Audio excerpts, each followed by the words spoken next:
Welcome to another episode of Systematic Geekology. This is a space where we seek to create and cultivate healthy conversations between those things we geek out on and the philosophical and theological questions that often arise out of our fandoms. Like, what does it mean to be human? What makes a hero? What makes a villain? How do the stories and narratives we geek out on shape how we live in the world? We are your priest to the geeks. We aren't all ordained, but we see ourselves as mediators at the intersection of geek culture and going deeper in our faith. We don't always have to agree, but we do respect each other, and we see everyone as a beloved child of God. Everyone geeks out on something, so come geek out with us and enjoy the show.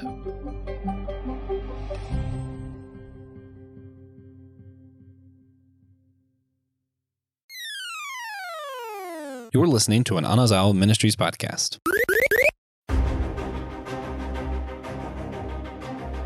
Should Christians stay in a vault and wait till there's a new heaven and a new earth? Well, we're going to answer that question. We're going to talk about whether or not we should be vault dwellers or surface dwellers within the kingdom of God, as well as what we thought of the new TV series Fallout on Amazon Prime. I'm so excited. This is going to be so much fun. Guys, we're the geeks. We're the priest of the geeks. We're the geeks. We're just geeks. We're all just geeks. I'm Joshua Knoll. I'm really excited to be here with some of the best people I know. The one and only Christian Ashley. Thank you so much for existing, Christian. You are a treasure and a gift to us all. And of course, we're also here with one of our other hosts, the one and only Kevin Schaefer. And last but not least, we have a former host, recurring guest, especially now that school's starting to wrap up. We have beauty incarnate, Nick Polk. How's it going? I'm doing well. I'm feeling extremely beautiful. Oh man, glad to hear it. Well, guys, this is one of our What's News episodes. We're going to be focusing on one new thing this episode because there's four of us who all just desperately want to talk about a TV series that's like 8 episodes long. So that's like 8 hours of content. And, you know, we have to like our episodes twice as long as what we're covering. So it's going to be a 16-hour long episode. It's going to be great. If you don't mind giving us a rate and review, if you're on Apple Podcasts, if you're on Spotify, hit that 5-star and the little bell on the top. And if you're on the laptop, go over to podchaser.com because liking and subscribing, liking and, reviewing and everything over there helps the algorithms. If you're on YouTube, smash that like and subscribe button because if you don't, you're smashing Will's heart and no one wants to do that. It's just sad. Will's too nice. Will's too nice. Also, we want to thank one of our supporters. You can support the show on Apple Podcast, Patreon, or on Captivate, like Justin Vaughn. Thank you, Justin, so much. You rock. You're an amazing fellow. We all wish we could be like you, except for Nick. Nick is like you. Nick's wonderful. What's funny is, as Christian is also one of the supporters of the show, and like we all support the show so much just in our own right. But you know what? Today we're honoring Justin. So there you go. With that, since it's What's News, we're not going to tell you what we're geeking out on. We are going to do a lightning round. We're going to talk about some of the other new things that we have been digesting in our geek culture realm. I'll kick off with one. Actually, I'm going to kick off with two, and I might come back to a few others, but I'm going to start by saying, yes, guys, I've seen all the rumors about a Kingdom Hearts movie. I have never been more weary of something in my entire life because the story is just so convoluted. It's almost like I wish other people didn't know what the story was, because if they did, they would all know exactly how much is wrong with me for following this so hard. Because the story doesn't make sense. Yeah. What worries me is that it's probably not going to be full animation. There might be live action according to some of the rumors. I hope that's wrong. I want to be wrong. Yeah, and then there's like, if you can't get some of the original voice actors, like how are you going to do all the Disney worlds? And I'm like, this feels like a mess. This feels like it's not meant to be a movie. Maybe Listen, I love Kingdom Hearts, but maybe let's just maybe. It should be the other one I was going to mention. I am still reading. See, that'd be good. Anime. An anime would be good. Anime too, but animated. To get off of that into something I am enjoying. Mortal Terror, that comic book series I mentioned before on our comic book catch up. Still wrestling with this idea of like, what if Dracula was a human? What if vampires were the norm and humans were the terrorists ruining the vampire society? It's so much fun. It's great. Such a fun read. So highly recommend that. I got some other stuff, but I'm going to pass it first to Christian. What's new, Christian? Yeah, sure. I did watch the Tales from the Empire. I wasn't overly impressed with them. I don't hate them by any stretch of the imagination, but surely there were better stories to tell is kind of my review. Then after that, Space Ghost 1 came out in comic form. Was a pretty good origin story for a new continuity, it looks like. Really enjoyed that one. Had some gripes, but overall really good. And it's kind of like an anti-recommendation. I've caught up to Mushoku Tensei, which is one of the premier isekais, and I hate Rudius as the main character so much. I hate that story. I hate everything it represents. I hate the sexualization of minors and everything in there. It irks me. There's so much good because Mama didn't raise no quitter. Okay. It sounds like a recommendation for Drake, you know? There's so many things I could like. The world building is fun, but the main character sucks. I hate him. He's everything wrong with anime. Oh, how sad. And light novels. Well, on that positive note, Nick, what's new? Just a quick lightning round. What's new? You know, I'm gonna break into the theology world because this is systematic geekology. We cross over. So here we go. I'm a member of the Wesleyan Theological Society, and our first issue of Academic Journal came out, and so it actually features our mutual friend Tom Ord, a review of his most recent books. And it gets spicy. I won't lie. So if you are, how do I get this journal? Hold on. You know, go to the Wesleyan Theological Society website. You just Google it. You know, it's pretty cheap. They have student rates. They do income-based memberships, and it's you too can get your hands on the Wesleyan Theological Journal. I'm on the website right now. Anyway. Do you have any other new things you wanted to shout out? Or I mean, I've just been keeping up with Shogun. You know, that show's been really I've really been enjoying that on Hulu. I haven't read the book, but I think I'm going to. So recommend it. I love it. Yeah. All right, Kevin, anything for the lightning round?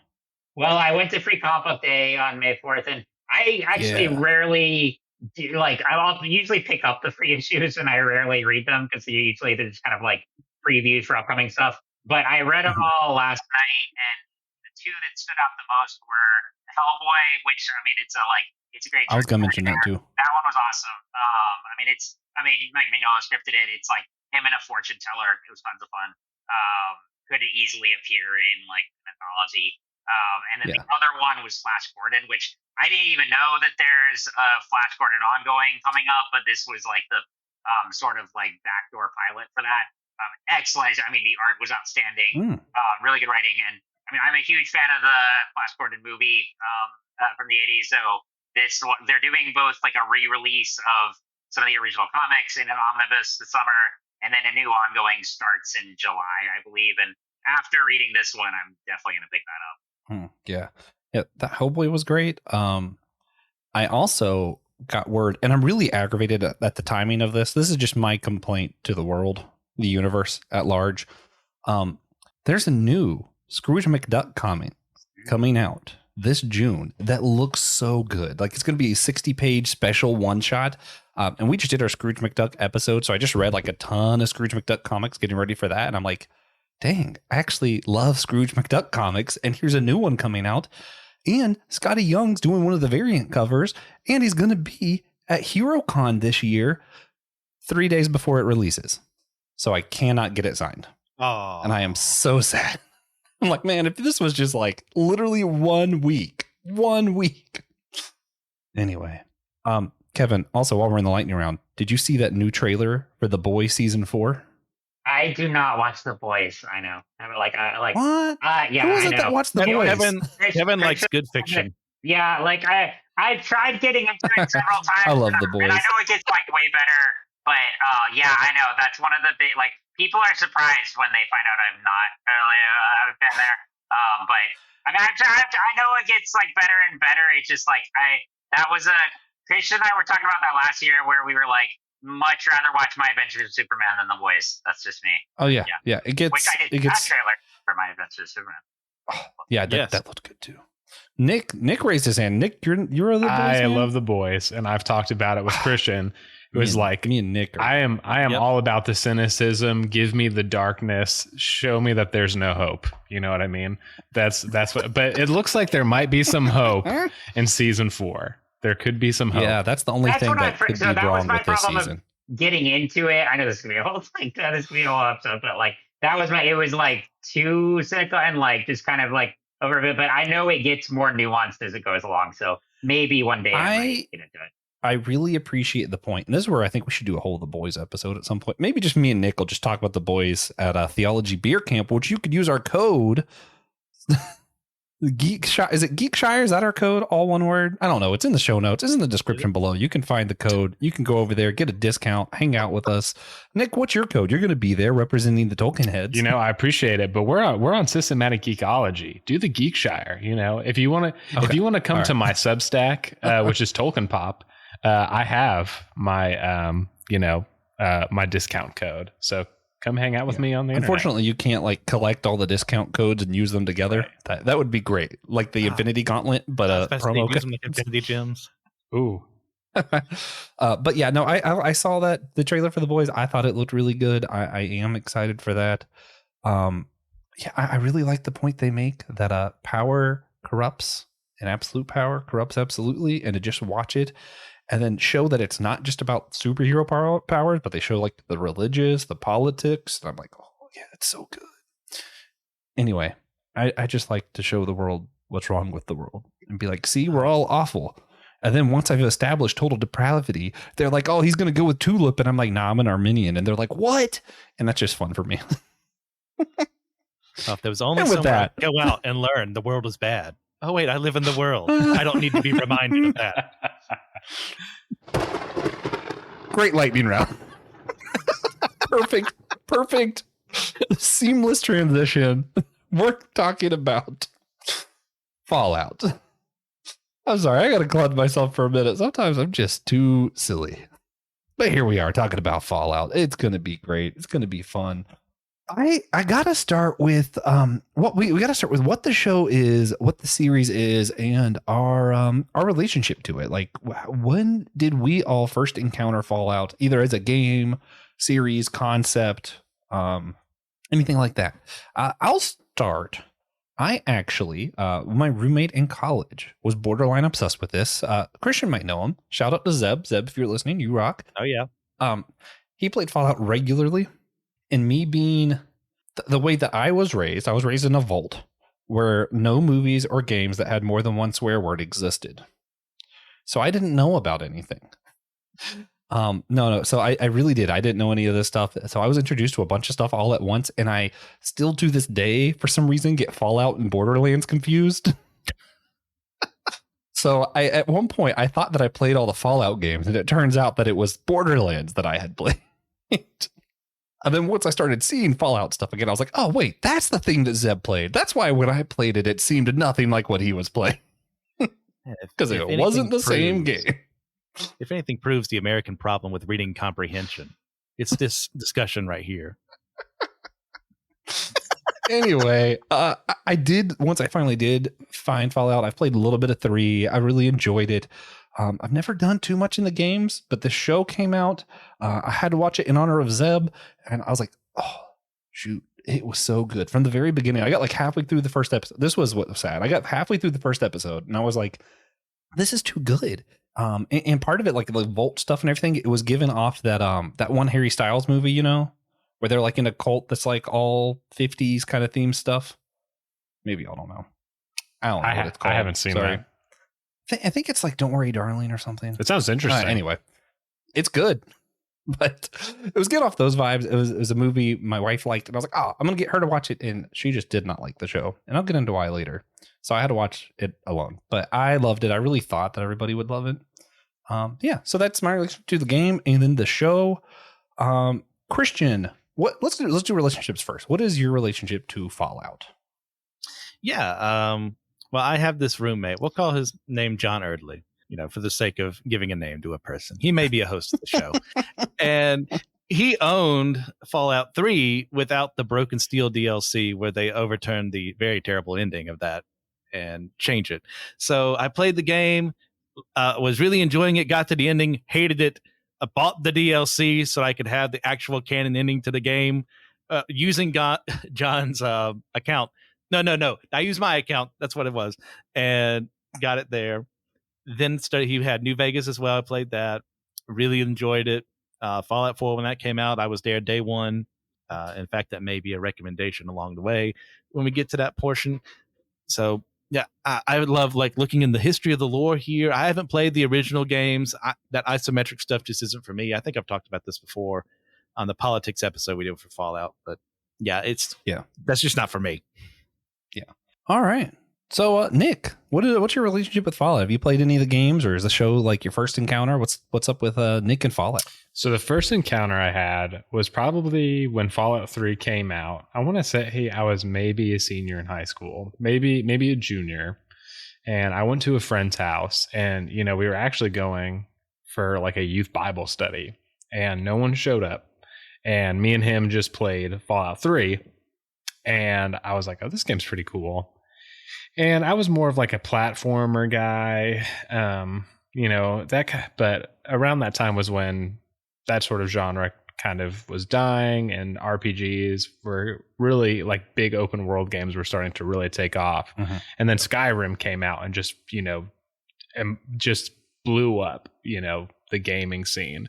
And so after, I fell in love with Skyrim, played Fallout 4, and then kind of didn't touch it for a long time. And my brother-in-law pre-ordered Fallout 76, and I played it with him, and it was trash because it was not an unfinished game. And then I watched the series, absolutely loved it, re-downloaded Fallout 76, and it's actually a really fun game. So, yeah. And here Fallout 76 got fixed. I never played it, but I heard it was bad, and then now I hear that it's not bad. So I don't know. It's enjoyable. Far better now.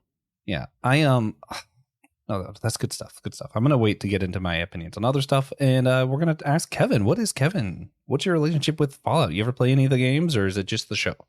So just the show for me. I haven't been a gamer in a long time. There are adaptive ways for disabled people to play video games, but I just haven't played in a long time. And so I knew obviously it was a popular game, but I really just knew the basic concept, and that was it. With the show, I knew I was going to watch it because combination of, the trailer looked really good, but also Jonathan Nolan and Lisa Joy were executive producers. And while I never watched all of Westworld because it just got more convoluted as it went along, the first season is still, I think, one of my favorite, is in the realm of TV sci-fi. So I was really excited for them to be doing a new series, and that combined with how good Last of Us was, it seemed to be a good era now for video game adaptations. So I was, definitely intrigued. And yeah, I really enjoyed the series. Even though I came in with really no context, I liked the world building, and I always, same thing I did with Last of Us, where I watched it and then kind of read about stuff about what fans of the game were saying, and how it differed. And I know this one does a lot more original story, but at the end of it, it has a lot more Easter eggs for fans of the game. So yeah, I very much enjoyed it, and Walton Goggins was another big draw for me too. So probably one of my favorite supporting actors out there, and this was an ideal role for him. Yeah. I think I want to get a little bit more into some of the history of the game and what we mean by this being a little bit more of an original story, because it's really interesting what they did here. I think it's an incredibly smart move, and I wish more things did what happened here. So I'm going to get ahead of ourselves, and I'm going to let Christian catch us up to what I'm about to say. Basically, what they did is they treated this almost like it was Fallout 5. And they were like, hey, what if we just told a whole new story that's in the Fallout universe? I think it happened after the other stuff. I'm not really sure. It's just a separate story that happens to be in the same world with the same concepts and the same themes and aesthetics. And I was like, oh, wow. Yeah, I think many things would be better if they did it that way. Like we're just, instead of trying to retell a story and not do it as good, what if we just took like Harry Potter and told our own story in that world? I like the concept. I like what they did with that.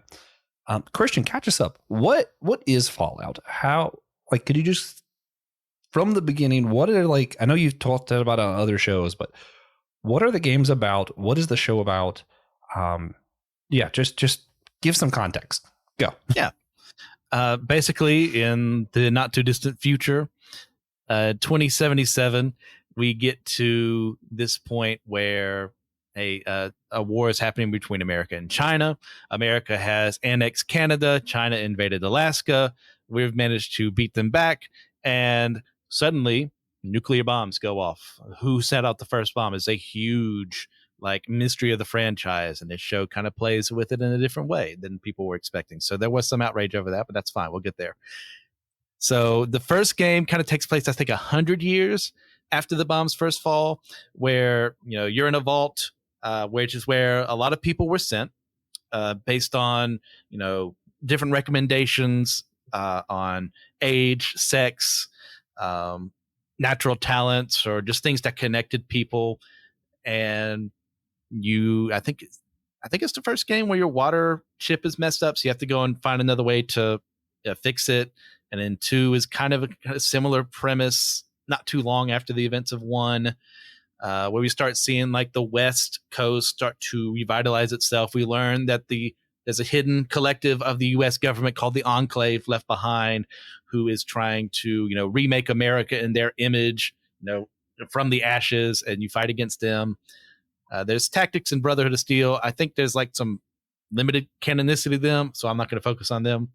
Fallout 3 takes place about 200 years after the bombs fall. You're in Washington, D.C., Virginia, Maryland at this time around, and your dad is forced to leave the vault. So you leave the vault to go and find him, as you learn that maybe there's a little more about you that's a little interesting than you expected, as he is trying to bring the waters of life to this region. They're still irradiated. He's trying to purify them. Fallout New Vegas is you as a courier whose job is to deliver stuff to different locations in the New Vegas, California area, and Nevada as well. And DLC, I think you go to Arizona for a little bit.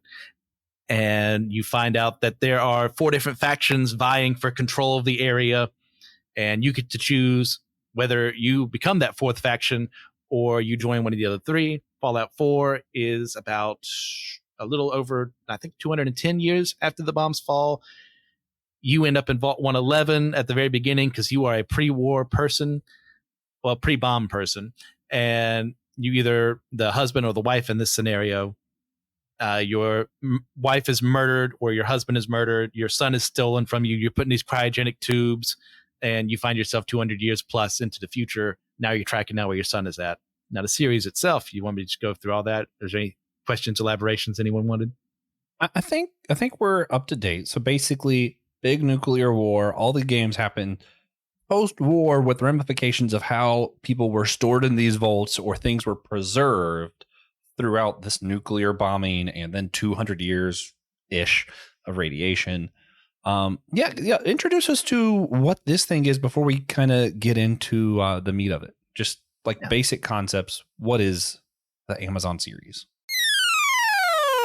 Hello, friends. If you enjoy Systematic Ecology, a great way to support us and to keep us moving forward into the future is to be a patron on our Patreon network. If you're a Patreon, then you get live access to our YouTube exclusives like Comic Book Ketchup and Manga Mustard, Drinks with Tejas, and also some extra content there with our companion series to go along with our annual theme.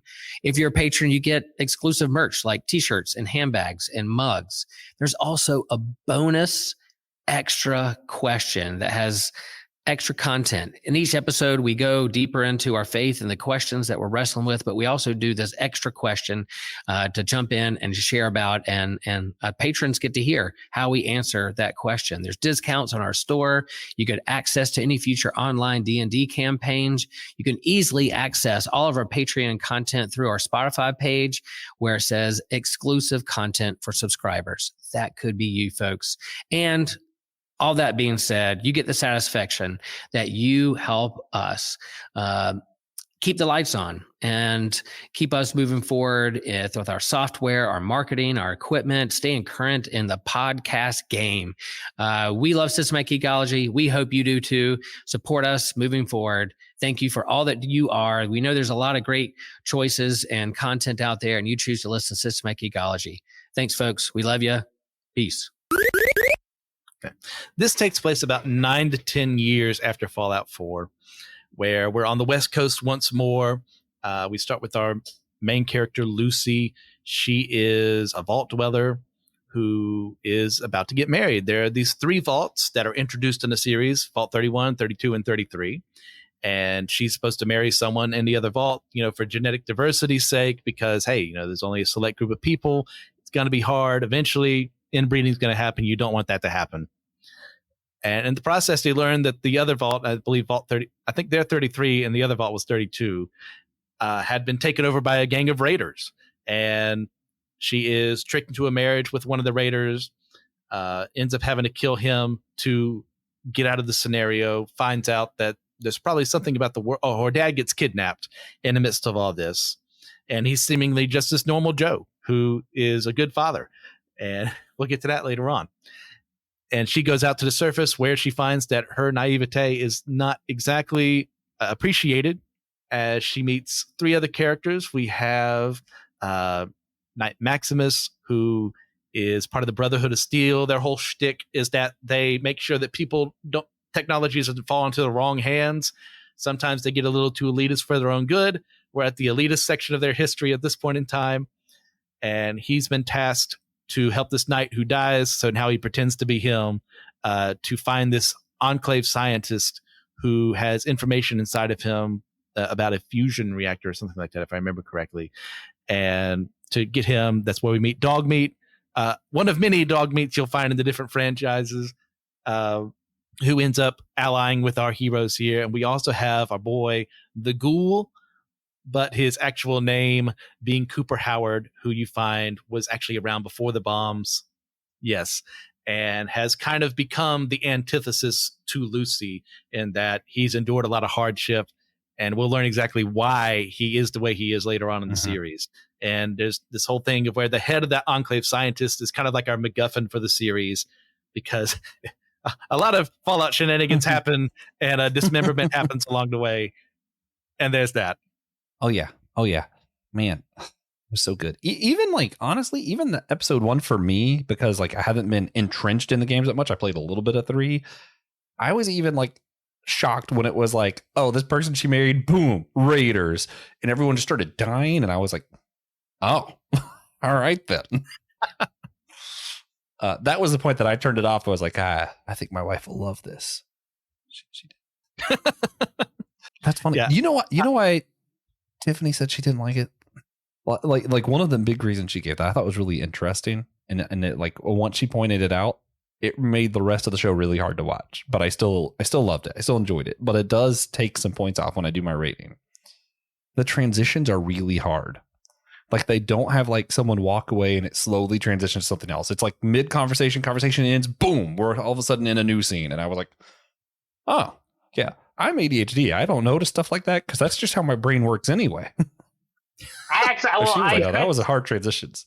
I could see that because there were times where I was really invested in particularly Walton Goggins' backstory, and I was thinking oh, this episode is going to be entirely this, and yeah, it just cuts back to the president of the vault or whatever, and so it was a little. I mean, sometimes that works, but yeah, I agree. It could have been a little more focused and paced there, but I texted my brother about this as soon as I finished it. You've got to watch this but you cannot let your wife near this show because she is way too soft-hearted. And if she ever finds you holding little Malin while watching the show, she will never let either of us see that baby again. So make sure you watch it alone. Okay, that's funny. That's funny. All right, then. Well, hey, let's go ahead and did anybody else have anything they wanted to add to what the show is or is about, or anything about the plot that you think is relevant to mention?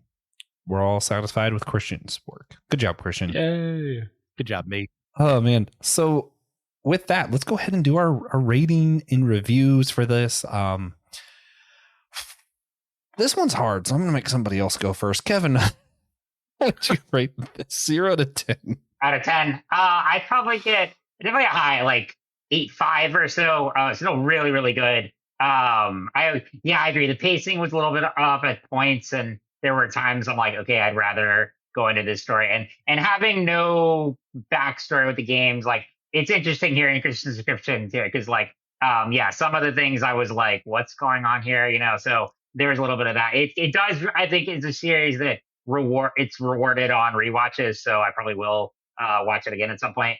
But no, still, I mean, visually outstanding. There's some great action scenes, and also just like the world building is really good, even for post-apocalyptic is pretty common. There's a lot of stuff out there, and I think it merges that with the Cold War era really well. And then performances are really strong. I liked Ella Purnell a lot. Of course, Walton Goggins, and then Aaron Moten, I think, who plays Maximus. To verify that, but all the leads were strong, and you also got Kyle MacLachlan too, who is a big sci-fi veteran. So very much enjoyed it overall. I mean, a few issues here and there, but pretty minor. So I definitely give it a high rating. That helped me a lot. I think I'm pretty much there with Kevin. I'm going to give it an 8. I'm going to go slightly lower than him. Just because some of the dialogue writing, like I think the performance was really well, but some of the writing of the dialogue felt very like video game-ish. And I'm like, I know this isn't like they didn't take a video game and script it, but at the same time, like there were sometimes like I feel like I'm listening to those really awkward NPC conversations when you just like get a side mission from someone, and I'm like, this is like not good for a show.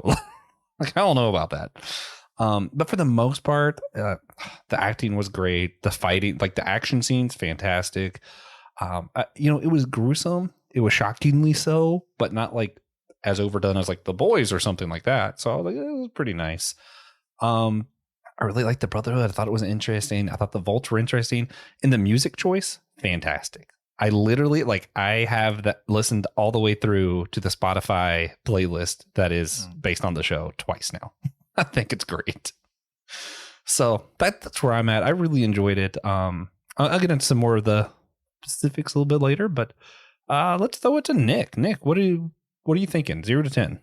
Yeah, I'm probably gonna go 8.52. I'm not I wasn't a big Fallout nerd, so I don't have any of the gripes that like long-term fans do. And I've watched some of the videos and done things, kind of checked things out, and even still, I thought it just feels like Fallout, which is really hard to do. Like, I'm not gonna lie, I didn't even know that it was coming out, and I saw the trailer, and I was like, this is gonna be terrible. Like, how do you turn this? I was expecting it to be god awful, and I was really surprised with just how the aesthetics felt so legit. Like, I felt like I was in, the Wasteland.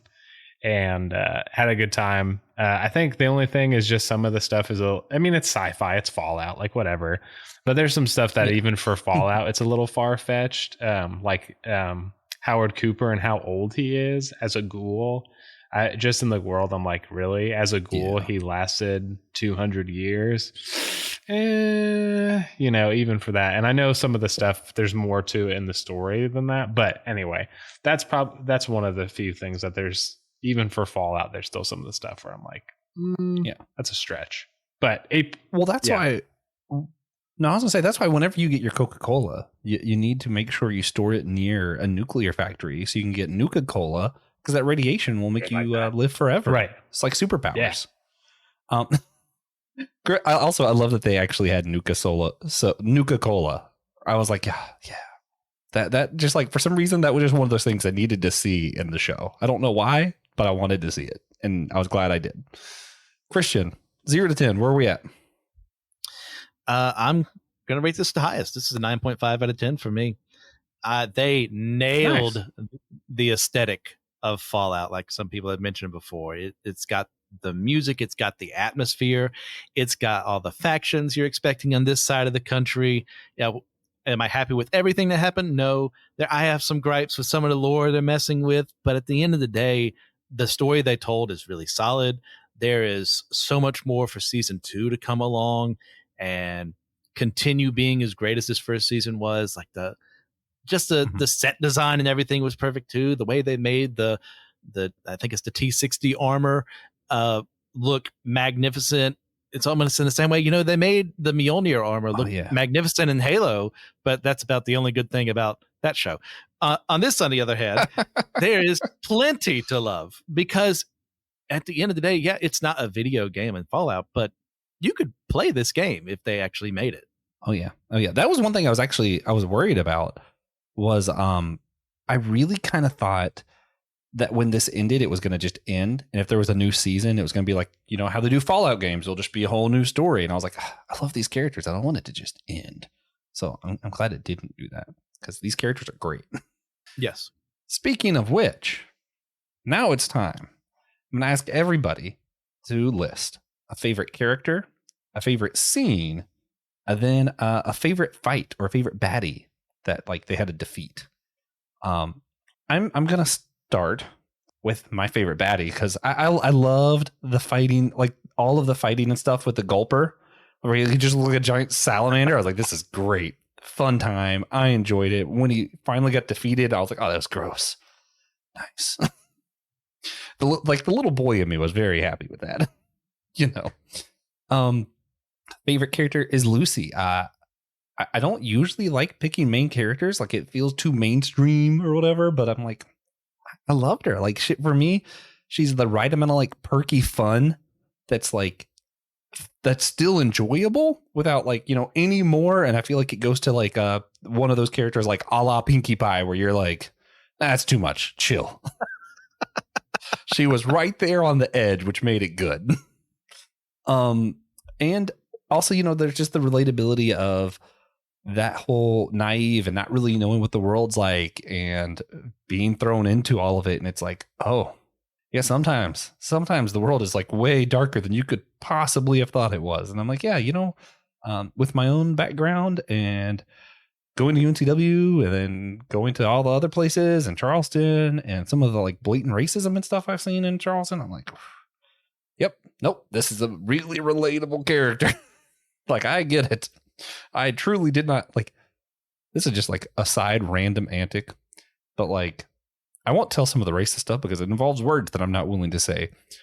But to get an idea of like what part of the Charleston area I lived in, part of the first week, I went to a gas station and heard a man yelling at the girl in the counter because she said America. And he said, it is not a America, it's the America.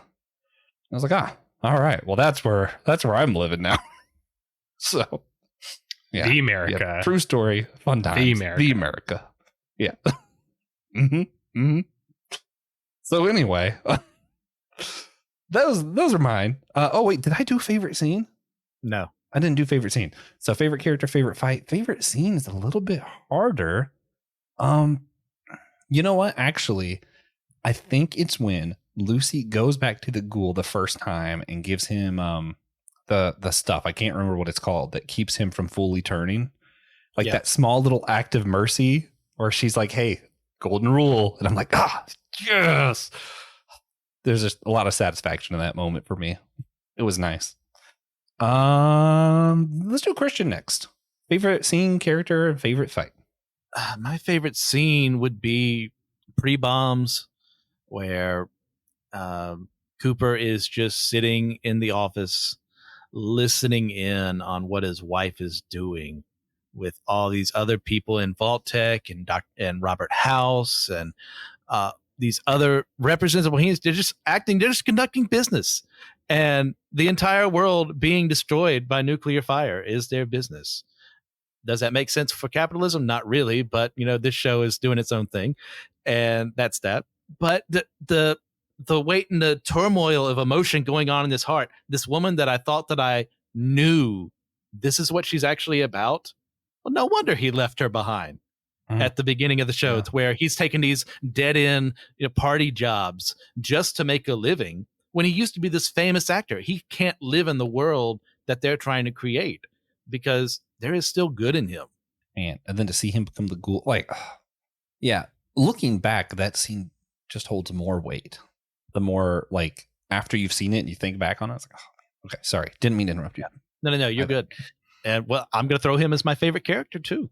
And this is how you do a morally complex character. This is someone who is changed by the wasteland into a monster in certain respects. But yeah, physically and mentally. But he learns. And he doesn't remain static. He listens to what Lucy has to say. That moment when she does leave him the chems that he needs to keep living and not, become a feral ghoul, that changes him. There is still someone out there who believes in hope, who believes in cooperation. So yeah, he's still not, a good guy at the end of this show, but he's progressing. And he taught her you have to be a little harder. Cool. And he does look cool. Now, fight. I'm going to go with the absolute cluster abomination that is the initial them going into try and get the Enclave scientist. Lucy tries to intervene, fails miserably. Maximus intervenes, doesn't really know how to use his suit as well, so he thinks he does. The ghoul is just awesome, and how he's taking out people systematically one by one in that fight. But like the townspeople, they give as good as they get in certain respects. Man, it's amazing. I love it. That's a good one. That's a good one. All right, Kevin, favorite scene, favorite character, and favorite fight. Favorite scene, I think, is Maximus meeting Lucy, because so when he's trapped in the mecha suit after his squire, I guess his squire leaves, and then both of them are at a point of mistrust and desperation, but I think they also still have humanity within them. And, because Lucy has every right at that point to just leave him there because even if she has no idea, because at this point she's been introduced to this world and everyone's tried to kill her. And so, she could leave him, but, and he would understand that, but also he's desperate. And I like, just the tension there, the, ultimately the conclusion and the beginning of their relationship. And with that, I would say Maximus is my favorite character because he had a degree of both moral complexity and nuance. He's raised in this sort of cult military whereas that we still don't even know really what they're all about. It's a very morally gray area, and he's just kind of fighting to survive. He's kind of an underdog there, and you don't really know which way he's gonna go, if he's gonna be a good or bad guy. And he has that view of himself where when he reveals to Lucy later on that he lied about his name and his backstory and everything like that. And he's like, I'm not a good person. And there, he certainly has incredible flaws, but also, a heart and a, sincerity that I think Lucy finds in him. So I really like that. But yeah, I just thought it was a good example of someone who is raised in this world, how are they going to turn out to be? And, and he's not inherently good. Well, I'd say not straight good guy or straight bad guy. I like that kind of in between, and the grayness. And so I really like following his journey. And then for fight, I'm gonna have to steal Christian's as well. I love that scene.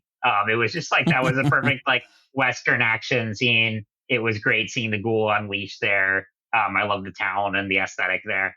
So that was just a perfectly choreographed and executed fight. Yeah, but I will say I think it was a better fight than my pick. I just like Big Monster. Big Monster make me happy. Big Monster, you can't go wrong with. It's fun. Yeah. Yeah, just the little boy in me. So we have a 3-way tie, Nick, on the favorite character. So I can't wait to get your favorite scene, favorite character, favorite fight, because he's either going to do a tiebreaker or he's going to be like the dog. Dog meat all the way. Any scene with dog meat. His dialogue is perfect. Just best written character in the show. Yeah, best character. All right, Nick, go.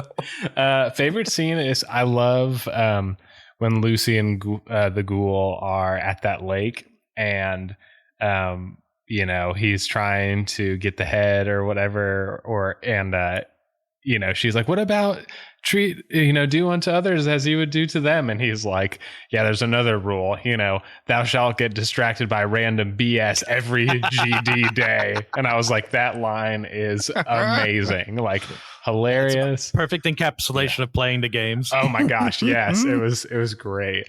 And I just love the ghoul more. And so he's my favorite character too. He's sorry. I get it, he's so cool. I think his just seeing where he came from, the relationship with his wife and where his wife is, and just seeing where he is and his relationship with Lucy. I mean, I kept coming back for him and seeing how he would end up and how he would influence Lucy. And I won't do any spoilers for the end, but I just love like where him and Lucy end up. And I love, and Kevin was talking about Maximus, and just even what they did with Maximus, I thought was really cool.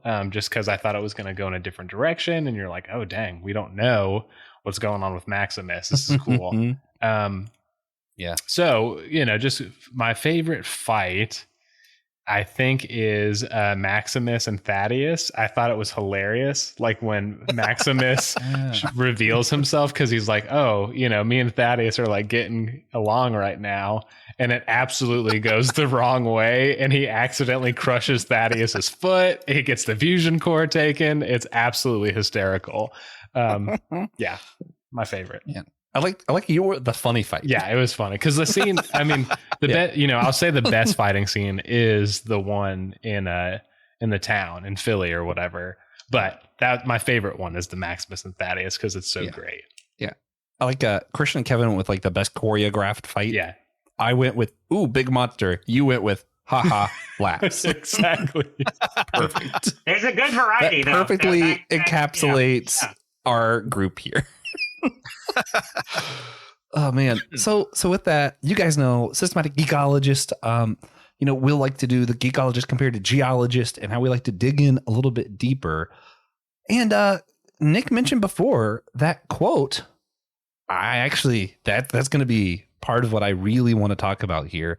I really, really enjoyed kind of what I think the big question the show was trying to ask was whether Lucy is just naive. Is she simply naive? She definitely is naive, but is she simply naive, or is she actually a good person? And like you see how the world does change her, how she reacts to different things. She learns like sometimes you got to sever a head. She does learn, but I think she still holds on to some good. So that interaction you were talking about, where she's talking to him, and because he used her as fish bait, basically, in my favorite fighting scene. And she's like, come on, what about doing to others as you would have them do to you? The golden rule. And he's like, no, there's a different golden rule out here. Thou shalt get sidetracked by every time. I'm just like, it was so funny. It was so well delivered. And it really shows the difference in these characters, I think. I don't know. What are your guys' takeaway? Do you think that Lucy was simply naive, or do you think she's actually a good person who also is naive? I'll throw Christian first. He's good at thinking. Yeah, sure. Allegedly. I'll go with ultimately she is good, but hopelessly naive at the start. And that comes across in how she treats other people. It's like, hey, but it's part of her environment. That's how she's raised. And now that she's challenged by those ideals in the wasteland, will she maintain her goodness? Will she maintain her belief in that golden rule? And ultimately she does, I would argue, in that she could have left the ghoul to die. She could have just let him stay there. But even though he had done nothing to win her over, nothing to gain her trust, she still offered him the chems he needed to prolong his life, to make sure he didn't become a feral ghoul. And that inspired him to be, at least for him, what amounts to being a better person. And part of that is her being willing to step out in faith, hoping that other people will change, and seeing a world where that very little of that exists, and still choosing to do that. Yeah. It's like it's almost like the people in the vaults. We're living in this world where, hey, when we come up, it's going to be Star Trek. Everything's going to be utopia. It's going to be great. And on the surface, what was happening was the boys, but to everyone. But I mean, it brings up a good thing because I don't think it's just asking about her. I think it's even asking about the rule itself. Does the rule still have merit no matter what happens to you? Is there ever a point where you just drop your principle? And is there ever a point where it actually just makes sense? Where, you know what, at this point, the world has gone completely to, you know what, and none of these rules make sense anymore. Like, is there ever a point where you get to that? And one thing I thought was interesting, and I'm going to get a little theological here, maybe. There's different kinds of loves in the Greek, and God's love is that agape love, and that is that sacrificial love that doesn't seek anything in return. It's unconditional love. And that's what was interesting about what you're bringing out about their interaction was she stood to gain nothing from showing him that kindness.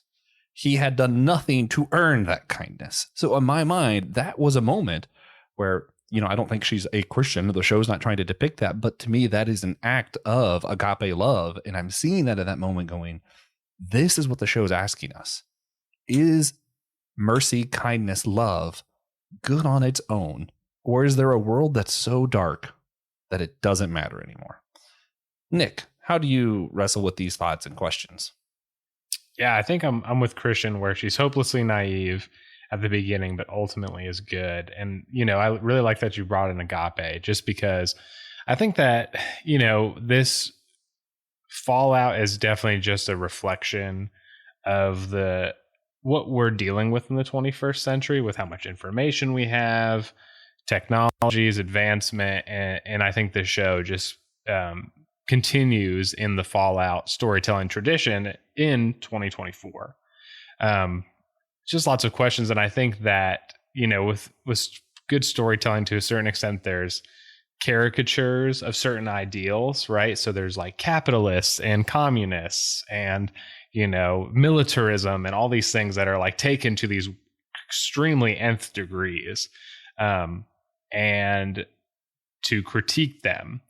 And instead of saying that, one is better than the other, what becomes the standard for progressing the story in a way that is good and brings goodness to other people is Lucy's kind acts. And I think ultimately her kind acts influences the ghoul.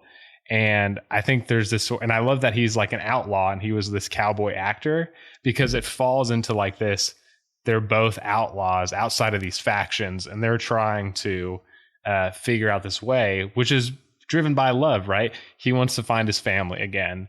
And ultimately, her whole goal was to save her dad. So anyway, yeah, that's how I think what makes the people good, especially Lucy, and then what's maybe influencing the ghoul is love for other people. Yeah. Yeah. Kevin, do you have anything you want to add to that, or your take? You just don't think she's naive at all, maybe? No, I agree. That'd be funny. It's I agree. It's the intentional naivety at the beginning. I think the ultimate test for her comes at the end when she learns the truth about her father. And that is like, this whole mission has, like you said, it has been to save him. And then she finds out, oh, actually, he's like the cause of a lot of this and made some like horrible decisions. And maybe he's not, this good person she thought he was. And I think the way that she chooses not to just go back to the status quo and, go back to the vault like everything's fine and be with her father again, that ultimately shows her morality and like where, where she is compelled to be the better person for humanity. So I think that's what really shows it. It's a really interesting arc going from, really naive to, oh, she gets this huge bombshell that changes everything for her. And she does choose to reject, because her father's path because of, everything he did to bring about the destruction of humanity in this world. So that I thought was really interesting. And I think that kind of shifts her away from the initial naivety and to, I really like that he's teaming up with the ghoul at the end and they're now on this journey, whereas you thought he was the villain at the beginning. Yeah. So this really, it brings up a lot of questions for me. Two main thoughts, just kind of going off of some of what y'all have said and just my own experiences in the world. And I think I think they're shared experiences for all of us here. The one I want to point out is we kind of went through some of this. 2020 happened, right? like we were all isolated. We weren't in vaults per se, but we got to see some of what happened. Some people missed other humans so much that like truly I saw a lot of great instances of kindness and love shown to one another because people just missed other people. Even to the extent, my favorite campground, I got shut down for a year, and I got to be one of the first people who went back when they opened it back up. And the wildlife were like swarming to people. It's like they missed that people were there. Like the horses were all like at the dock, and I'm like, this is weird. And at the same time, you had that. And then you had the people who were isolated, who maybe, channeled themselves off a little bit. I can't think of the right word for some reason, and got into these echo chambers. And next thing you know, there's riots at the Capitol. It's like, so you had some people who found this as an instance to realize their need for others and love. And some people who got stuck in these echo chambers and went to what I would say is the darkest, most evil places right here in our own country just a couple of years ago. And do y'all kind of see that too? Am I reaching with that, or? I think a lot of post-apocalyptic sci-fi, particularly in the past years, definitely the pandemic comes to mind and everything that we went through there. So no, I mean, and I think that was certainly on the creators' minds because, having been through this global isolation together and still seeing the remnants of it, it's not like it's, a distant thing of the past. I think that very much comes into play here. And how looking at our own responses to it versus like other people we know, and then the societal impact, all of that comes into play. Watching a lot of this stuff. I mean, I felt that way watching, Endgame, even though that came out a year before, yeah. But like watching that in retrospect, perfect timing. Yeah, absolutely. Yeah. One of the things 2020 and beyond kind of did to me was I had to make an apology to every movie or video game or what have you, where I got angry because there was that one person or group of people, that one person in a zombie movie who just acts in their own self-interest and doesn't think about the group. It's like, no, that's unbelievable. No one would ever do that. No, not on such a large scale. And yeah, I was completely and utterly wrong. And I don't like being wrong, but I can fully admit that I was wrong because I saw reality, and reality told me there are people out there that no matter what you tell them on either side of the equation, there was plenty wrong to blame on pretty much almost every single side, is that people exist who aren't going to care about everyone else. They're going to look out for number one, and everyone else can pretty much just go to hell in their opinion. Yeah. Nick, you have anything you wanted to add before I get to my second thing that this made me think of? Yeah, just thinking about the isolation and even how these vaults, at least for the one where Lucy came from, she was lucky enough to end up in the vault she was. But even that vault, when she realizes how much messed up stuff was going on, and then those neighboring vaults, where what seemed like a great society and great etiquette and human example of human behavior was actually, kind of a mask for a darker side of what was going on. And of course, once she went to a different vault and saw the darker side of that vault, that it resembled some things, but looked really different. And then all these other vaults, once you get into the lore, some things are extremely messed up. And it's this isolation that I think ultimately brings about the naivete of the more darker aspects underpinning our daily lives. And I think obviously COVID did that, and the show, like I said, just kind of helps shed a light on that. Yeah, for sure. So the other one this makes me think of, and this is like where I feel like we don't usually get into this like Christian kind of topic like this, like on the nail, like head on the nail kind of thing.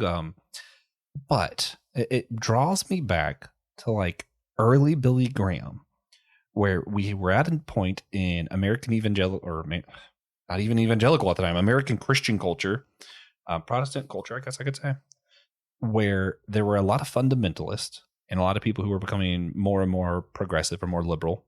And what was interesting about that time fundamentalists were saying we need to isolate ourselves. Christians should only marry Christians. We need to stay in our churches, and we, because the world might taint us, they'll ruin our children, all these kind of things. And we need to just have people come to us and we'll have them saved, and we'll just create our own little cultures and wall ourselves off.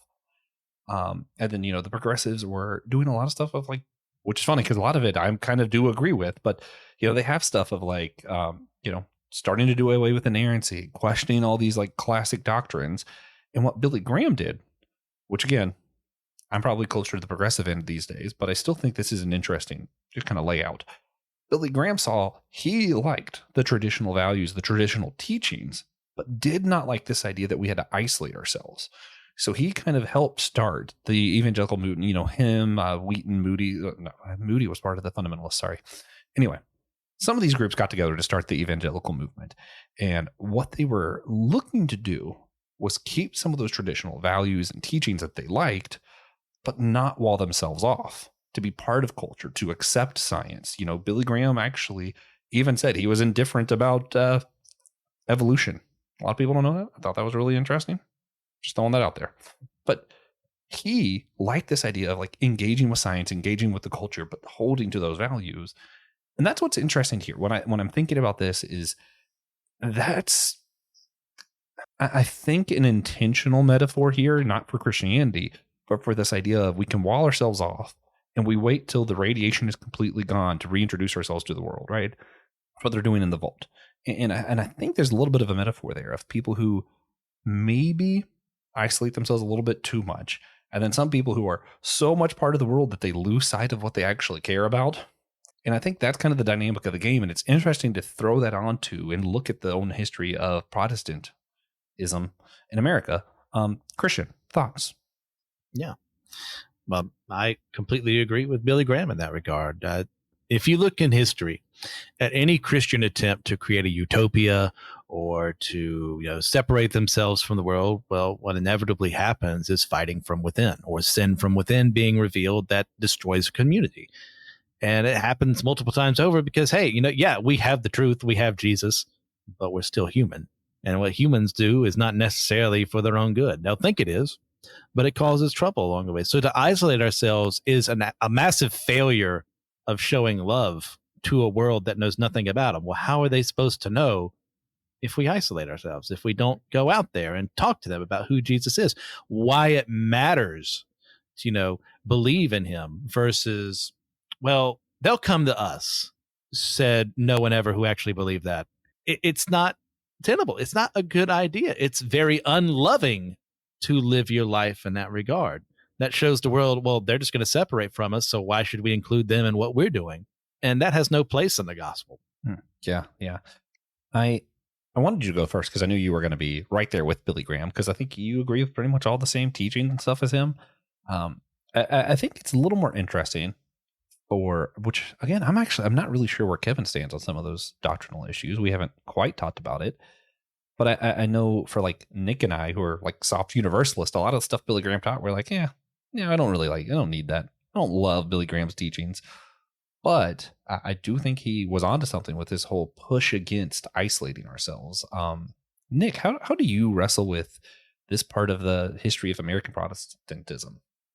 Yeah, it's funny you brought that up, just because I remember being like 10 or 11 years old, and punk and pop punk was like really a big part of like the mainstream. And I remember having this like whatever the magazine that the Billy Graham ministry put out. And I remember they had interviews with like this dude with Liberty spikes and this chick with a mohawk, and it was like, guess who, which people, and it had like them next to people with like 3-piece suits. And they were like, who was at the Billy Graham revival, and it had the punk rockers or whatever. And they talked about, their relationship to that. And I think that when it comes to like because when we think about Christian engagement in America, we unfortunately think about the culture wars. But the positive thing about that is that isolation thing, where people aren't isolated, or there isn't this false notion that religion hasn't played a part in creating culture and pop culture. I think what what we label secular, like I'm thinking of the public school system. The reason why public schools exist is because a bunch of Protestant North Americans, this is in Canada too, a bunch of Methodists and Baptists and other mainlines said, our taxes need to go and create good Christian citizens. And let's talk to our lawmakers and get a public education system to make good Christians for the world. Okay. That's just historically true. And so now these things are different and they've evolved. But like you said, I think that with Protestantism in particular, culture wars suck right now. That can be filled with pundits and, name calling. But the positive thing is that we can engage things like Fallout and nerd out together and say like, yeah, we can glean positive things from these conversations and learn from each other, and use that to bridge the gap across the religious ideological aisle. Because it's always been that way. Yeah. I'll say I think the way that they're trying to, like in Florida, where they're trying to create laws and force people to act like Christians, whether they are or not, that is not what we mean by engaging the world. Not what I mean. I don't like that. But the idea of Christians being like Lucy and being a part of the world, so that when you see someone who has been hurt so badly that they don't even believe and love others like you would love yourself, and you're able to show them such kindness that it changes their heart, that's a thing. And that's a thing that wouldn't happen if we all just stayed in vaults and isolated ourselves, right? Like, so I do think the engagement where we're acting out our values is important, not where we're forcing our beliefs on others. Kevin, how do you wrestle with all this? Where do you fall as far as like Billy Graham's beliefs, concerning this or other things? Just kind of curious how you feel about Billy Graham, actually. No, I was okay. I mean, I am a progressive Christian here, and so like, I definitely am not for isolating, and I believe in being present in the world, of course. And I kind of think everyone here is on that, because why else will we be discussing topics like this in the first place and engaging with pop culture so regularly? But yeah, so the church I'm a part of now, it's different from the American evangelical movement, but I think there are aspects of like Graham's work that did a lot, and I definitely agree with him there in terms of we should not just isolate and huddle together as like only Christians. I think that's just way more damaging, because we are here to engage with the world, show love, and you can't really do that if you're stuck in a vault like that. So I agree with that aspect of the teaching, and it's a fascinating area to look at. I mean, just like the whole movement, and how it differs, right? Because I think people do group stuff like that into the fundamentalist, and like there is this. It's a complex thing looking at the history of the church and stuff. Like there's fundamentalism, there's like the Billy Graham type movement. So it's fascinating to look at the different eras of Christianity throughout the American church in particular, and how that ties into the foundings of it in ancient times. Yeah, for sure. I don't know if the last part of this question, Christian, I know we need to start wrapping up soon, but as the only conservative in the room, apparently, I think of myself as like moderate, maybe a little left moderate. What's funny is I always thought myself a little right moderate. And then the last two elections happened, and now I'm like, maybe I'm a little left moderate. Yeah. Not to confuse my theology and my politics, but sometimes sometimes one impacts the other. I'll just say that. But Christian, I do think there is a point to some of this of like, hey, hold up, radiation is out there, we will die. And the part of the metaphor that I think stands out is like, there is stuff out there we're engaging with actually can be dangerous, for our soul, maybe for our values, like if I'm constantly only watching The Boys, I might become a little cynical.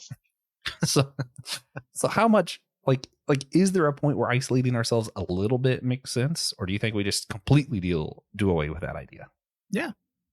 In the context of the series, it's a lot better to be in a vault than to deal with the after effects of the radiation from the bombs. Even I think that the show and the video games even play it a lot more seriously than it would actually happen in nature. If this were to happen today, like we'd recover fairly quickly. I'm talking within a few decades compared to everything going off as far as the environment and people being able to live up top again. But even with that in mind, yeah, it's a good idea not to be out and around nuclear fallout in the same way it's a good idea not to be in a drug den or, be amongst a group of people who are actively sinning in ways that are harming them and harming others, to not be a part of that process. We go to the book of Daniel. We see there's a declaration made throughout the entire kingdom. No one is allowed to worship anything but this. What does Daniel do? What do Shadrach, Meshach, and Abednego do? The exact opposite. But they don't throw themselves into the fire. They don't throw themselves into the lion's den. It's the culture fighting against what is right that puts them in that location. But when those things happen, they're prepared for it because they spent their time in isolation. They spent their time in prayer. That is when it's good to isolate. But if, they had gotten found out and they just gave up and became part of the culture, then they've missed a point. Yeah. And in your favorite historical book, Daniel. Yes. Not history, but it's fine. The thing that it's okay to be wrong, Joshua. No, part of it though, I think it's just common sense. Some of it, it's like, hey, if you struggle with alcoholism, don't hang out at a bar.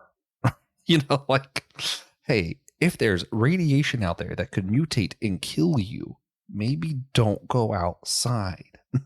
But on the other hand, if for some reason you're immune to radiation, or hey, alcohol doesn't bug you at all, let's go engage with people. Let's engage with culture. Let's show them, like the thing about God to me, and maybe this is because, I don't think heaven isn't out there, let's wait till it happens kind of thing. I think it's let's start working to make the kingdom of God happen right now kind of thing.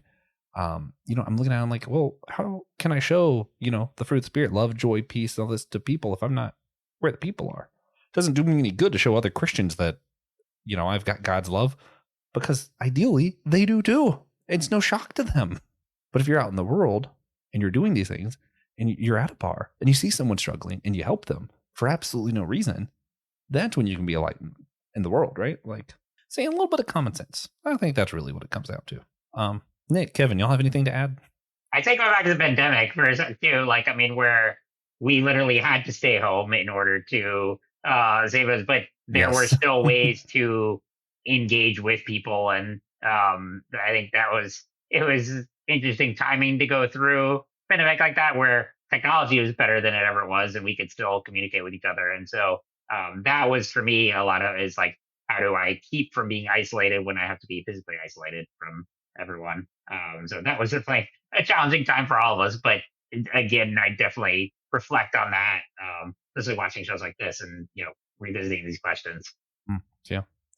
Nick, you got anything?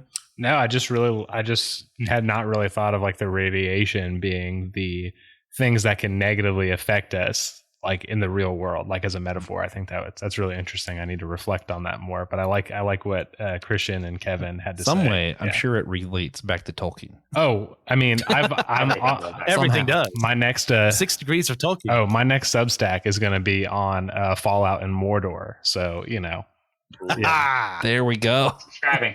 Yeah. Oh man, yeah, man. And we could talk about that subject for a long time because Christians have debated it for literally thousands of years now. But instead, real quick, everybody, what are you hoping for in Fallout 2? Just shout something out that you want to see. I'm hoping for more monsters. I just got to be honest. Like, I just want to see more big, scary things get blown up. Christian, please tell me you got a more serious answer than me. Always. I'm really hoping we got that last image of New Vegas. Like, seems like maybe something bad happened to the city. Maybe it was just the wrong type of day and the lights aren't on.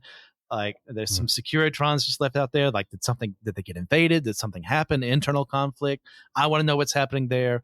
And I want to know if Cooper's wife stole his daughter from him and forced her into a vault and left him outside, because I'm kind of hoping she's still alive and in cryostasis. Oh. And then that agape love will be put to test. Oh, indeed. Nick, what are you hoping for in season 2? I really like Norm, Lucy's brother. he has been like going through we this. didn't talk much Yeah, about it. he's like this quiet rebel, and he really doesn't do anything, but he starts going behind the scenes and he starts disobeying, and he finds out that everything is like a total conspiracy. Like it's insane. Yeah. And we see him walk into the hall of chambers where people are frozen. I don't remember the right term for that. Mm-hmm. But the Vault 31. Yeah. And I want to see what happens. Is he going to sit in one of the chambers and wait it out and get influenced by whatever's going on? Or is he going to rebel and leave and eventually join Lucy and the Ghoul in the Wasteland? I'm hoping for that second. Me too. All right. Guys, I know it's a cliche, but we saved the best for last. Kevin. I also want the Ghoul to reunite with his family and see what happened there and all the mystery. And then with Maximus, revitalize the Brotherhood and make it his own thing and become a leader there. Oh, that would be cool, man. Oh, I'm glad that you all had such better answers than more giant salamanders. Hey, you can't go wrong there. I mean, I want to see a There's plenty of creatures we haven't seen yet to get blowed up. Deathclaw, baby. I want one. I need one. Oh, yes. Here we go. All right, then. Well, with that, we'll go ahead and start wrapping this one up, guys. This was a ton of fun. Hey, guys, for our supporters on Apple Podcasts, Patreon, and Captivate, we're going to be asking a bonus question. We're going to ask which piece of tech that was seen in the show would we most like to have for ourselves. So if you want to know the answer to that, support us on Apple Podcasts, Patreon, or Captivate. But for now, we're going to give some recommendations. I'm going to go first because. Yeah. Mine is also a video game TV series, one that I feel like kind of went under the radar, and I'm sad about it.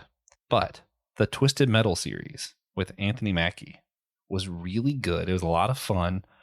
Not the best show by any means. It's a lot of fun. And it has Anthony Mackie. It's like, I'll take it. And the clown was disturbing, creepy. I don't remember his name for some reason. Christian, I thought would help me, but apparently he won't. But it was a good series. I highly recommend it. If you have access to Pluto, I think it's on. Or, if you know someone who has access to Pluto. Twisted Metal. It's a good show. Nick, what is your recommendation for us all? I'm going to keep it book related, and I'm going to bring it back to Tolkien. Nice. I'm reading this book called Creation and Beauty in Tolkien's Catholic Vision. It's an excellent book. It explores creativity and the theology of creation from a Neoplatonic view. So it gets really nerdy, philosophical. And if any of you are Tolkien fans and just want to go down deep, I think this is a good one. Man, I hate when you guys give me recommendations I actually have to go check out. It takes up so much of my time. Speaking of which, what I did for May the 4th was read that Darth Vader comic that Kevin recommended last time. Kevin, what do you got for me now? So I'm going to go way back because I was thinking of like Cold War era sci-fi, and one of the best sci-fi movies ever is the original Day the Earth Stood Still from 1951. So like one of my favorite black and white movies, one of my favorite sci-fi. It's just like I never did see the remake with Keanu Reeves, I think. But yeah, I know. I mean, I know it's not like great, but the original though asks some incredibly philosophical questions. It's not one of those like. There's a lot of I love them, but there's a lot of fun like cheesy, campy sci-fi movies in there. This is not one of them. Don't be fooled. Like it's actually like I think it's still relevant today. It has just a quick alien visitor who is trying to unite the peoples of Earth and get a meeting with all the leaders. And it is so well done from a cinematic angle and really well acted. So if you've never seen that, I mean, it shouldn't be hard to find on, like either Blu-ray or you could rent on Amazon or whatever. But highly recommend. What's the name of it again? The Day the Earth Stood Still. The 1951 one, not the, I think like 2008 or whatever was the remake. The day the Earth Stood Still. The Earth Stood Still, yeah. Oh, yeah, I've heard of that. Yep. Yeah. So that is a good one if you like, any kind of like old sci-fi movies. But even if you haven't done like any from that era, just check it out. All right, it's $3.50 on YouTube, which tells me it's probably not streaming free anywhere. But $3.50, not bad. That's not bad. Yeah. All right, Christian, take us home. What are we recommending? I'll second Kevin's recommendation, and I don't know where Cameron came from. Sorry, Kevin. But I'll also give my own recommendation. I'll keep it Fallout related. The new update for Fallout 4 came out. It's added some new quests and items to the game. It broke all the script extenders for the mods, but thank God there's people still actually care about that, so they're fixing it as we speak, and I'm currently playing that right now. Nice. Very nice. All right. Well then, guys, check all that out. Also, do us a favor, rate and review the show. If you're on Apple Podcasts, if you're on Spotify, hit the 5-star and the bell. If you're on your laptop, head over to podchaser.com, rate and review us over there. That helps the algorithms a lot. And don't forget to smash the like and subscribe button so that you're not smashing Will's heart, because again, he's very kind. It's not nice to do something so mean to someone so kind. Do unto others as you'd have them do unto you. And hit that subscribe button. And thank you again to Justin Vaughn. You rock, man. Thank you so much for supporting the show. We hope you all do one very important thing for us. And remember, we're all a chosen people, the geekdom of Priest.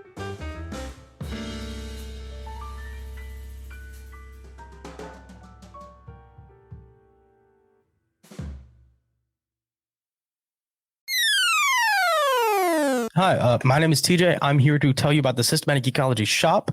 That's where we post all of our merch. It is hosted on Creator Spring, and we have a ton of really cool merch, mostly clothing. We have hats, extra soft t-shirts, sweaters, hoodies, and more. Our hosts wear them all the time. It's actually super comfy.